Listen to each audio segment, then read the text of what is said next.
നോയിഡയിൽ സമരം ചെയ്യുന്ന തൊഴിലാളികൾക്ക് ഐക്യദാർഢ്യം പ്രഖ്യാപിച്ച് CITU മണ്ണൂർ പഞ്ചായത്ത് കമ്മിറ്റിയുടെ നേതൃത്വത്തിൽ മനുഷ്യച്ചങ്ങല തീർത്തു. തുടർന്ന് ഐക്യദാർഢ്യ പ്രതിജ്ഞയെടുത്തു.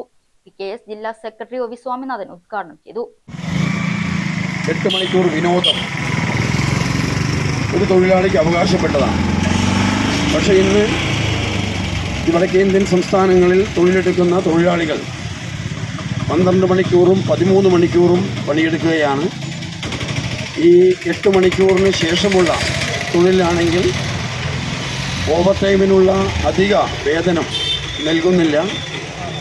ഈ തൊഴിലാളികൾ 10-12 മണിക്കൂർ പണിയെടുക്കുമ്പോൾ അവർക്ക് ലഭ്യമാകുന്ന വേതനം എന്ന് പറയുന്നത് 12,000-13,000 രൂപയാണ്.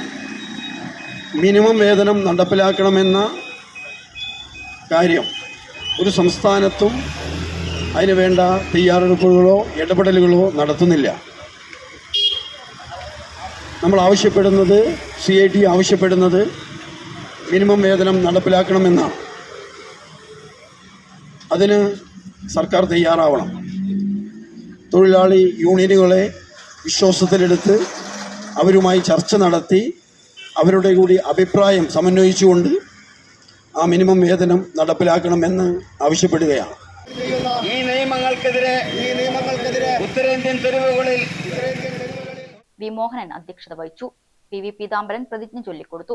വിവിധ തൊഴിലാളി നേതാക്കളായ VS Nisar, MK Manoj, K Sridevi, AK Jayashree, പുഷ്പാമണി, OM Murali, Pramod Panicker, Ajith Raj, Rajesh, TR Gokuldas എന്നിവർ പങ്കെടുത്തു സംസാരിച്ചു. ജോൺസൺ ജേക്കബ് സ്വാഗതവും V. സുരേന്ദ്രൻ നന്ദിയും പറഞ്ഞു.